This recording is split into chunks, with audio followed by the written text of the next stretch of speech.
প্রথমে স্ন্যাপচ্যাট অ্যাপসটি ওপেন করে প্লাস আইকনে ক্লিক করে আমাদের ছবিটি এখানে অ্যাড করে নেব।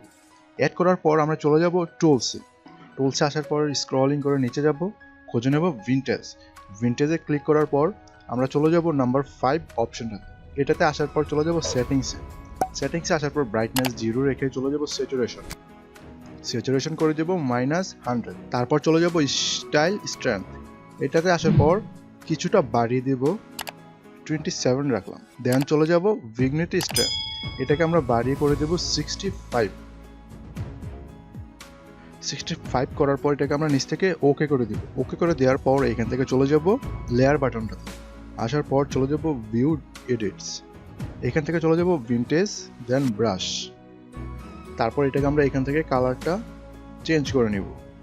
দেন জুম করে আমাদের যে অবজেক্ট, এই অবজেক্টটা আমরা ব্রাশ করে নিব।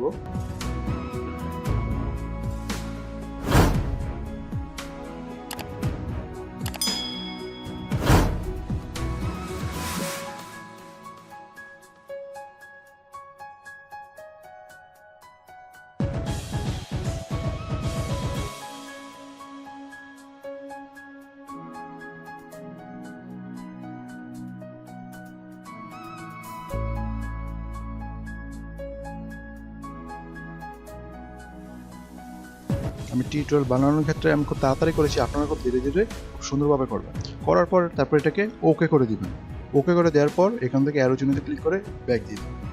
আসার পর এখন আমরা এগেন চলে যাব টুলস থেকে চলে যাব পোর্ট্রেটে আসার পর সিলেক্ট করব কম্বো 3।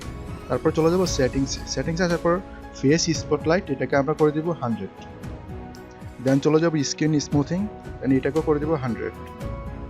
তারপর চলে যাব আই ক্লিয়ারিটি, এটাকে সামান্য কমিয়ে দিব 25। দেন ওকে করে দিব। ওকে করে দেওয়ার পর এখন আমরা এখানে চলে যাব টুলস থেকে ডাবল এক্সপোজারে আসার পর নিচ থেকে আমরা ইমেজ আইকনটাতে ক্লিক করে এখন আমাদের যেই একটা লাইট অ্যাড করব, এটা ডাউনলোড লিঙ্ক পেয়ে যাবেন এই ভিডিওর ডেসক্রিপশন বক্সে। এই লাইট অ্যাড করার পর আমরা এটাকে এক কোণে যে দিক থেকে সুন্দর লাগবে ওই দিকে এটা রাখার পর চলে যাব এই অপশনটাতে। আসার পর এটাকে করে দিব অ্যাডে করার পর তারপর এটাকে উপরের দিকে তুলে দিব। দেন চলে যাব এই অপশনটাতে, আসার পর এটাকে কমিয়ে দেব কিছুটা। কমিয়ে দেওয়ার পর এখন আমরা এটাকে ওকে করে দিব। এখন যদি আমরা অরিজিনাল ইমেজটা দেখি, এটা হচ্ছে আমাদের অরিজিনাল, আর এটা হচ্ছে আমাদের ডার্ক টোন এডিট ইউজ করা ইমেজটা। সো এখন চাইলে কিন্তু আমরা এটাকে এক্সপোর্ট করতে পারি। এক্সপোর্ট করার জন্য এখানে এক্সপোর্টে ক্লিক করব, দেন সেভে ক্লিক করলে এটা সিম্পলি এক্সপোর্ট হয়ে যাবে। এভাবে কিন্তু আমরা আমাদের পছন্দের ছবিগুলোকে ডার্ক টোনের একটা ইফেক্ট অ্যাড করতে পারি। যদি আজকের টিউটোরিয়ালটা আপনার ভালো লাগে তাহলে ভিডিওতে অবশ্যই একটা লাইক দেবেন আর চ্যানেলটি সাবস্ক্রাইব করে রাখতে ভুলবেন না।